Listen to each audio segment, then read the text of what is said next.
Haleluya, salam bahagia. Kita jumpa di program TV Pantekosta, Voice of Pentecost. Dalam kesempatan ini kita akan membahas 9 indikator, 9 tanda kedatangan Tuhan Yesus pada kali yang kedua. Hal-hal yang menyangkut eskatologis itu sangat diminati oleh para teolog dan sering terjadi perdebatan di sana-sini, ketidaksesuaian penafsiran, tetapi semuanya mengacu pada pengajaran Yesus di atas Bukit Zaitun kepada murid-muridnya. Kita membaca Alkitab di dalam Matius pasal yang ke-24 ayat 3. Ini adalah dialog eskatologis antara Tuhan dan murid-muridnya. Ketika Yesus duduk di atas Bukit Zaitun, datanglah murid-muridnya kepadanya untuk bercakap-cakap sendirian dengan dia. Kata mereka, "Katakanlah kepada kami, bila manakah itu akan terjadi? Dan apakah tanda kedatanganmu dan tanda kesudahan dunia ini?" Murid-muridnya ternyata 2000 tahun yang lalu sudah begitu rindu, ingin sekali tahu kapan Tuhan Yesus akan datang pada kali yang kedua dan apa tanda-tanda kedatangannya.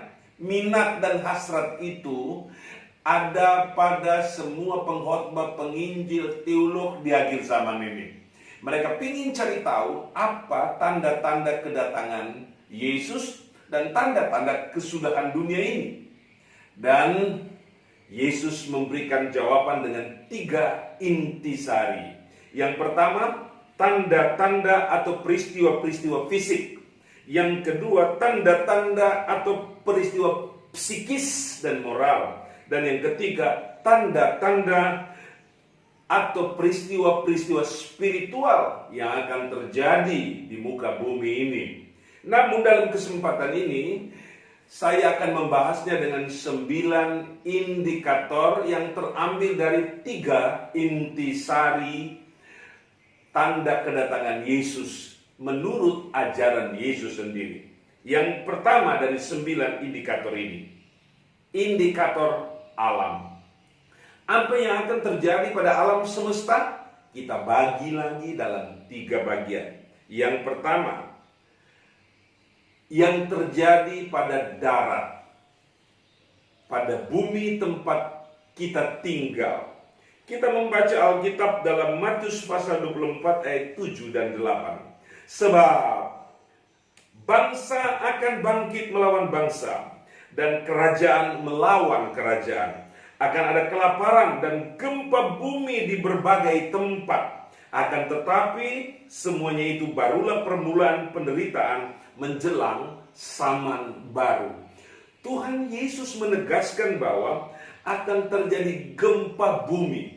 Ayat ini diperkuat dalam tulisan Markus pasal 3 ayat 8, Lukas 21 ayat 10 dan 11. Ada 3 penulis Alkitab yang menuliskan secara jelas apa yang diajarkan oleh Tuhan Yesus, bahwa akan terjadi gempa bumi. Itu hanya salah satu saja. Terjadi gempa bumi, terjadi panas terik, terjadi banjir di atas muka bumi, dan itu akan menimbulkan kerusakan yang sangat besar. Dan itu akan menjadikan manusia, membuat manusia ada dalam penderitaan yang hebat. Mengapa hal itu terjadi? Dosa manusia bumi itu membumbung tinggi, menikam hati Tuhan, membuat Tuhan marah. Maka Tuhan mengirimkan bencana demi bencana melanda seluruh muka bumi. Tetapi dalam peristiwa ini manusia itu tidak kunjung mau bertobat dan sadar. Seharusnya melihat khotbah Tuhan di alam semesta ini, manusia harus tunduk, hormat, dan bertobat kepadanya agar hati Tuhan itu bisa dilunakkan. Nanti kita akan lihat manusia akan kekurangan makanan, Dan kehidupan manusia akan diancam dengan berbagai macam penyakit. Kita lihat saja, gempa bumi besar melanda berbagai tempat. Rumah hancur, gedung hancur, sarana prasarana hancur, dan menimbulkan penderitaan yang sangat hebat di antara manusia. Dalam kesempatan ini, mari kita semua datang kepada Tuhan dengan sungguh, bertobat dan mencari wajah-Nya, agar supaya belas kasihan Tuhan berlaku atas kita. Tanda yang kedua dari tanda-tanda alam adalah apa yang akan terjadi di laut. Kita tahu bahwa 2/3 dari bumi ini adalah lautan, air. Di dalam Lukas pasal 21 ayat 25, dan akan ada tanda-tanda pada matahari dan bulan dan bintang-bintang, dan bumi, bangsa-bangsa akan takut dan bingung menghadapi deru dan gelora laut. Dan di bumi bangsa-bangsa akan takut dan bingung menghadapi deru dan gelora laut. Sudah terbukti saat ini bahwa air laut semakin meninggi dan kemudian mulai menggenangi pesisir. Kita tahu juga banyak pulau yang sudah punah dan hilang. Tapi Alkitab mencatat akan ada deru dan gelora laut. Ombak semakin tinggi. Banyak nelayan tenggelam. Tetapi yang paling mengerikan adalah bencana tsunami. Kita tahu bersama bahwa Jepang diporak-porandakan oleh tsunami. Pada tahun-tahun sebelum Masehi, Pulau Kreta dihancurkan oleh tsunami. Negara Chili dihantam oleh tsunami yang besar. Dan kita tahu juga bersama bahwa Indonesia, Aceh, dihantam tsunami yang sangat dahsyat, yang membunuh hampir 300.000 orang. Dan belum lama ini, Palu, di Teluk Palu khususnya, dilanda dengan tsunami yang mematikan, membinasakan banyak orang. Deru dan gelora laut akan membuat bangsa-bangsa menjadi takut. Puji Tuhan kalau ketakutan ini disertai dengan kesadaran. Haleluya. Kalau ketakutan ini disertai dengan pertobatan, menyerah dan bersandar kepada Tuhan, lari dan berlindung kepada Tuhan. Tapi jika tidak, buktinya hukuman demi hukuman yang melanda bumi, menghantam lautan, tidak kunjung membuat manusia itu sadar. Mari dalam nama Yesus, saya himbau untuk kita semua melihat peringatan-peringatan Tuhan ini sebagai khotbah Tuhan di alam. Puji Tuhan. Sekarang yang ketiga, tanda-tanda di langit. Di sana ada matahari, ada bulan, ada bintang, ada galaksi, ada bermiliar-miliar benda langit di atas. Semua itu ada dalam kendali Tuhan. Sering terjadi tabrakan antar planet, antar meteor, tumbukan-tumbukan yang kita tidak bisa lihat. Tapi suatu saat pecahan meteor, bintang akan jatuh. Nah, jika bintang jatuh, benda langit itu jatuh menimpa bumi, maka akan terjadi hal yang sangat mengerikan dan membinasakan. Kita tengok bacaan Alkitab apa yang dikatakan oleh Yesus dalam Lukas pasal 21 ayat 10.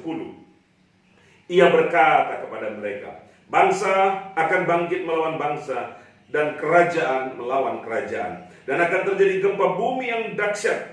Dan di berbagai tempat akan ada penyakit sampar dan kelaparan.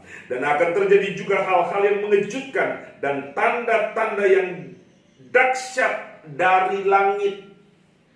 Tanda-tanda yang dahsyat dari langit.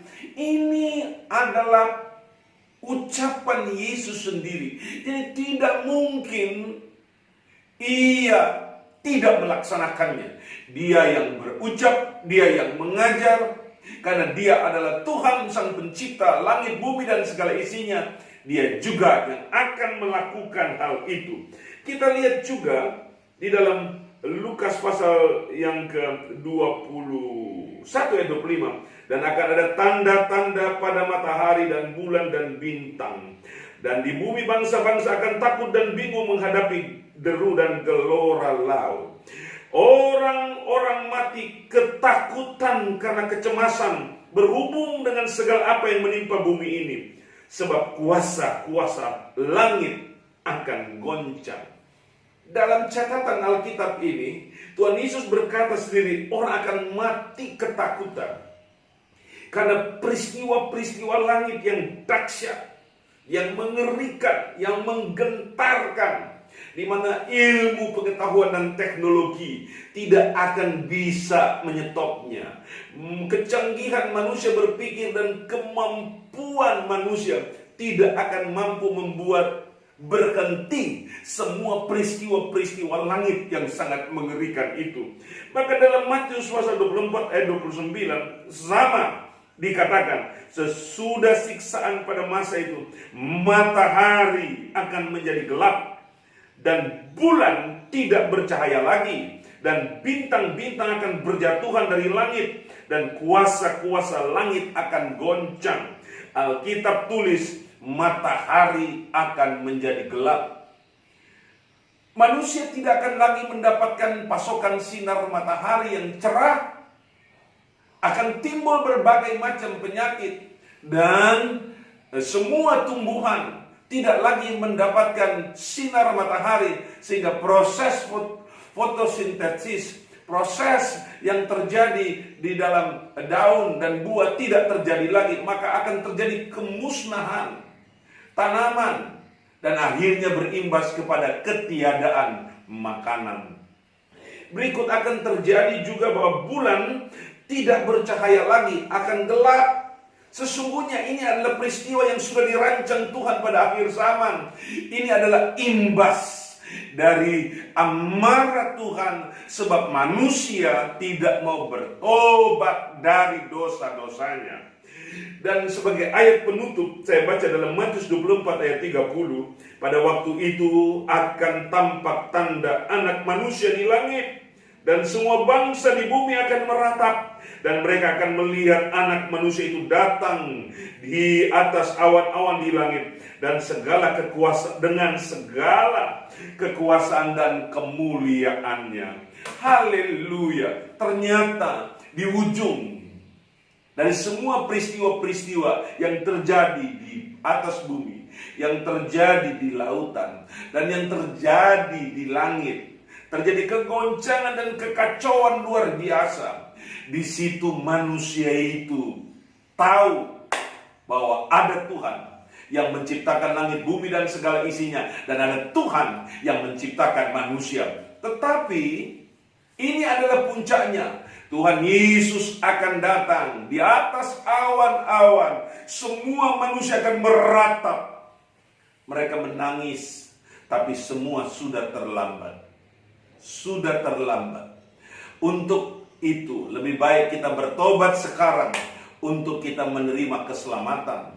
Lebih baik kita sadar sekarang dan kita menerima Yesus sebagai Tuhan, dan jangan menolak Dia. Dia satu-satunya juru selamat. Iya, Yesus Tuhan satu-satunya jalan keselamatan. Dia akan turun dari surga, haleluya, di atas awan-awan. Untuk apa? Menghukum bumi, menghukum manusia, menghancurkan bumi, dan membinasakan manusia yang tidak bertobat.